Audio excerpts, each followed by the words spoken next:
ಮನುಷ್ಯನ ಸಹನೆಗೆ ಒಂದು ಲಿಮಿಟ್ ಇರುತ್ತೆ. ಲಿಮಿಟ್ ಮೀರಿದಾಗ ಸಹನೆ ಕಟ್ಟೆ ಒಡೆಯುತ್ತೆ. ಡಿಕೆ ಸುರೇಶ್ ಹೇಳಿಕೆಗೆ ಧ್ವನಿಗೂಡಿಸಿದ್ದಾರೆ ಶಾಸಕ ಬಸವರಾಜ್. ತಾಳ್ಮೆಯಿಂದಿದ್ದೇವೆ, ಮುಂದೆಯೂ ಇರ್ತೇವೆ. ಡಿಕೆಶಿ ಸಾಹೇಬರ ತತ್ವವನ್ನೇ ನಾವು ಕೂಡ ಪಾಲಿಸ್ತೇವೆ. ದಾವಣಗೆರೆಯಲ್ಲಿ ಶಾಸಕ ಶಿವಗಂಗಾ ಬಸವರಾಜ್ ಹೇಳಿಕೆಯನ್ನ ಕೊಟ್ಟಿದ್ದಾರೆ. ಯಾಕಂದ್ರೆ ಡಿಕೆ ಸುರೇಶ್ ಅವರು ಒಂದು ಹೇಳಿಕೆ ಕೊಟ್ಟಿರ್ತಾರೆ, ಅಧಿಕಾರನೂ ಶಾಶ್ವತ ಅಲ್ಲ, ತಾಳ್ಮೆನೂ ಕೂಡ ಶಾಶ್ವತ ಅಲ್ಲ, ತಾಳ್ಮೆ ಕಳೆದುಕೊಳ್ಳೋ ದಿನಗಳೂ ಇದಾವೆ ಅಂತ ಹೇಳಿ ಹೇಳಿಕೆಯನ್ನ ಕೊಟ್ಟಿರ್ತಾರೆ. ಅದೇ ಹೇಳಿಕೆಗೆ ಶಿವಗಂಗಾ ಬಸವರಾಜ್ ಅವರು ಕೂಡ ಧ್ವನಿಗೂಡಿಸಿದ್ದಾರೆ. ಮಾತು ಕೊಟ್ಟಿಲ್ವೋ ನನಗೆ ಗೊತ್ತಿಲ್ಲ, ಮಾಧ್ಯಮದವರಿಗೆ ಗೊತ್ತಿದೆ. ಒಂದು ಎರಡನೇದು, ಈಗ ನಿನ್ನೆ ಮಾಜಿ ಸಂಸದರು ಡಿ ಕೆ ಸುರೇಶಣ್ಣ ಹೇಳಿದಾರಲ್ಲ, ಕುರ್ಚಿ ಬಿಟ್ಕೊಡೋದು ಸುಲಭ ಅಲ್ಲ. ಯಾಕೆಂದರೆ ಗ್ರಾಮ ಪಂಚಾಯತ್ ಅಧ್ಯಕ್ಷರೇ ಒಂದು ಕುರ್ಚಿ ಬಿಟ್ಕೊಡೋಕೆ ಯೋಚನೆ ಮಾಡೋ ಸಂದರ್ಭದಲ್ಲಿ ಯಾರೇ ಒಬ್ಬ ವ್ಯಕ್ತಿ ಅಷ್ಟು ಸುಲಭ ಕುರ್ಚಿ ಬಿಟ್ಕೊಡೋದಿಲ್ಲ. ಆದರೆ ನನಗೇನು ಇಲ್ಲಿ ಮುಖ್ಯಮಂತ್ರಿ ವಿಷಯದಲ್ಲಿ ಹಂಗೆ ಅನಿಸಲ್ಲ. ಯಾಕೆಂದರೆ ಹಂಗೇನಾದ್ರು ಎರಡು ವರ್ಷ ಏನು ಮಾಧ್ಯಮದಲ್ಲಿ ನೀವು ತೋರಿಸ್ತಾ ಇದ್ದೀರಿ, ತಾವೆಲ್ಲ ಕೇಳ್ತಾ ಇದ್ದೀರಿ, ಹೇಳ್ತಾ ಇದ್ದೀರಿ. ಆ ಒಂದು ವ್ಯವಸ್ಥೆ ಏನಾದ್ರು 2 ವರ್ಷ ಆಗಿದ್ದರೆ 100ಕ್ಕೆ 100 ನನಗೆ ಗ್ಯಾರಂಟಿ ಇದೆ, ಸಿದ್ದರಾಮಯ್ಯ ಸಾಹೇಬರು ಇಲ್ಲಿವರೆಗೂ ಕೂರ್ತಿರಲಿಲ್ಲ, 2.5 ವರ್ಷಕ್ಕೆ ಬಿಟ್ಕೊಡ್ತಾಯಿದ್ರು. ಆ ಥರನ ಆಗಿದೆ ಇಲ್ಲ ಅನ್ನೋದು ನೀವು ಮನೆ ಸಿದ್ದರಾಮಯ್ಯ ಸಾಹೇಬ್ರನ್ನ ಕೇಳಿದ್ರೆ ಉತ್ತಮ. ಇದಕ್ಕೆ ಅಲ್ಲ, ನಾವು ತಾಳ್ಮೆ ಇಲ್ಲಿದ್ದೀವಲ್ಲ, ಇನ್ನೂ ತಾಳ್ಮೆಗಿದ್ದೀವಿ, ಇಂದು ಇದ್ದೀವಿ, ಮುಂದೂ ಇರ್ತೀವಿ. ನಮ್ಮ ಡಿ ಕೆ ಸಾಹೇಬ್ರ ತತ್ವ ಏನಿದೆ ಆ ತತ್ವ ನಾವು ಪಾಲಿಸ್ತಾ ಇದ್ದೀವಿ. ತಾಳ್ಮೆ ಎಲ್ಲ ವಿಷಯದಲ್ಲೂ ಹೈಕಮಾಂಡ್ ಏನು ಹೇಳುತ್ತೋ ಅದರ ಥರ ನಾವು ನಡ್ಕೊಂತೀವಿ. ತಾವು ಬಂದು ಮಧ್ಯದಲ್ಲಿ ಬಗೆಹರಿಸ್ಬೇಕು ಅನ್ನೋದು ನಾನು ಹೈಕಮಾಂಡಿಗೆ ನಾನು ಮನವಿ ಮಾಡಿದ್ದೀನಿ. ಅದಾದ್ಮೇಲೆ ಒಂದಿಬ್ಬರು ಶಾಸಕರು ಮನವಿ ಮಾಡಿದ್ದಾರೆ ಅಂತ ನಾನು ನೋಡಿದ್ದೀನಿ ಟಿ ವಿಲಿ. ಈಗ ಹೈಕಮಾಂಡೇ ಮಧ್ಯಪ್ರವೇಶ ಮಾಡಬೇಕು. ಒಂದು ಮುಂದುವರಿಸ್ತಾರ 5 ವರ್ಷನ, ಅಥವಾ ಇನ್ನೊಂದು ಅದ್ರ ಮುಂದೆ 5 ವರ್ಷ ನಾವೇ ಬರ್ತೀವಿ ಅಂತ ಪದೇ ನಾವು ಹೇಳ್ತಾ ಇದ್ವಿ. ಅದನ್ನು ಸೇರಿ ಮುಖ್ಯಮಂತ್ರಿ ಅಭ್ಯರ್ಥಿ ಘೋಷಣೆ ಮಾಡಿದ್ರು ನಮ್ದೇನು ತಪ್ಪಿಲ್ಲ, ಇರೋರು ಮುಂದುವರಿಸಿದ್ರು ತಪ್ಪಿಲ್ಲ.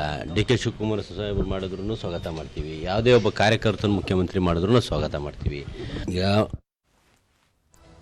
ಅಧಿಕಾರ ತಾಳ್ಮೆ ಎರಡೂ ಶಾಶ್ವತ ಅಲ್ಲ. ಕಾಂಗ್ರೆಸ್ನಲ್ಲಿ ಡಿಕೆ ಸುರೇಶ್ ಹೇಳಿರುವಂತಹ ಹೇಳಿಕೆ ಈಗ ಸಂಚಲನ ಸೃಷ್ಟಿಸ್ತಾ ಇದೆ. ಡಿಕೆ ಸುರೇಶ್ ಹೇಳಿಕೆಗೆ ಸಚಿವ ಸುಧಾಕರ್ ರಿಯಾಕ್ಷನ್ ಕೊಡ್ತಾ ಇದ್ದಾರೆ. ಡಿಕೆ ಸುರೇಶ್ ಅನುಭವಿ ರಾಜಕಾರಣಿ, ಅವರು ಯಾವ ಅರ್ಥದಲ್ಲಿ ಹೇಳಿದಾರೋ ಗೊತ್ತಿಲ್ಲ. ಹೈಕಮಾಂಡ್ಗೆ ಇಲ್ಲಿನ ಪರಿಸ್ಥಿತಿ ಎಲ್ಲಾ ಗೊತ್ತಿದೆ. ಹಾಗಾಗಿ ಡಿಕೆ ಸುರೇಶ್ ಅನುಭವಿ ರಾಜಕಾರಣಿ ಇರೋದ್ರಿಂದ ಸೊ ಏನೋ ಒಂದು ಅರ್ಥ ಇರುತ್ತೆ, ಆದ್ರೆ ಯಾವ ಅರ್ಥದಲ್ಲಿ ಹೇಳಿದ್ದಾರೋ ಗೊತ್ತಿಲ್ಲ ಅಂತ ಹೇಳಿದ್ದಾರೆ. ಸಿಎಂ ಡಿಸಿಎಂ ನಾವೆಲ್ಲರೂ ಒಟ್ಟಿಗೆ ಕೆಲಸ ಮಾಡ್ತಿದ್ದೇವೆ, ಹೈಕಮಾಂಡ್ ಬೇಗ ಇತ್ಯರ್ಥ ಮಾಡುವ ವಿಶ್ವಾಸ ಇದೆ.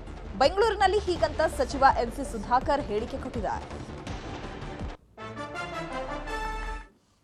ಡಿ.ಕೆ. ಸುರೇಶ್ ಅವರು 3 ಬಾರಿ ಸಂಸದರಾಗಿ ಕೆಲಸ ಮಾಡಿದ್ದಾರೆ ಮತ್ತು ಭಾಳ ಅನುಭವಿ ರಾಜಕಾರಣಿ. ನಾನು ಅವ್ರು ಏನು ಹೇಳಿದ್ದಾರೆ ಅಂತಕ್ಕಂಥದ್ದು ಮಾಹಿತಿ ನನಗೆ ಇಲ್ಲ, ನಾನು ನೋಡಿಲ್ಲ, ಇರೋವಂಥ ವಾಸ್ತವಾಂಶ. ಆದರೆ ಅವ್ರು ಯಾವ ಅರ್ಥದಲ್ಲಿ ಹೇಳಿದ್ದಾರೆ, ಏನು ಹೇಳಿದ್ದಾರೆ ಅಂತಕ್ಕಂಥದ್ದು ಮಾಹಿತಿ ಇಲ್ಲ.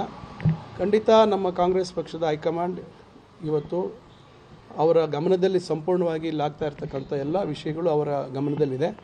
ಖಂಡಿತ ಆದಷ್ಟು ತ್ವರಿತವಾಗಿ ಇದಕ್ಕೆ ಒಂದು ಅಂತ್ಯವನ್ನು ಆಡ್ತಾರೆ ಅಂತಕ್ಕಂಥ ವಿಶ್ವಾಸ ಇದೆ. ಇಲ್ಲ, ನಾನು ಅದನ್ನು ಈಗ ಪಕ್ಷದ ಹೈಕಮಾಂಡ್ಗೆ ಎಲ್ಲ ಮಾಹಿತಿ ಇದೆ. ಖಂಡಿತ ಇದು ಎಲ್ಲೋ ಒಂದು ಕಡೆ ಸರ್ಕಾರ ಇವತ್ತು ಸುಸ್ಥಿರವಾಗಿರ್ತಕ್ಕಂಥ ಸರ್ಕಾರ, ಇವತ್ತು ಆಡಳಿತ, ಇವತ್ತು ಭಾಳಷ್ಟು ಕಾರ್ಯಕ್ರಮಗಳನ್ನು ಅನುಷ್ಠಾನ ಮಾಡಿದ್ದೀವಿ. ಭಾಳಷ್ಟು ಸಮಸ್ಯೆಗಳಿಗೆ ಪರಿಹಾರವನ್ನು ಕಂಡುಕೊಂಡಿರ್ತಕ್ಕಂಥ ಕೆಲಸವನ್ನು ನಮ್ಮ ಮುಖ್ಯಮಂತ್ರಿಗಳು, ಉಪಮುಖ್ಯಮಂತ್ರಿಗಳು ಒಗ್ಗಟ್ಟಾಗಿ ಮಾಡಿದ್ದಾರೆ.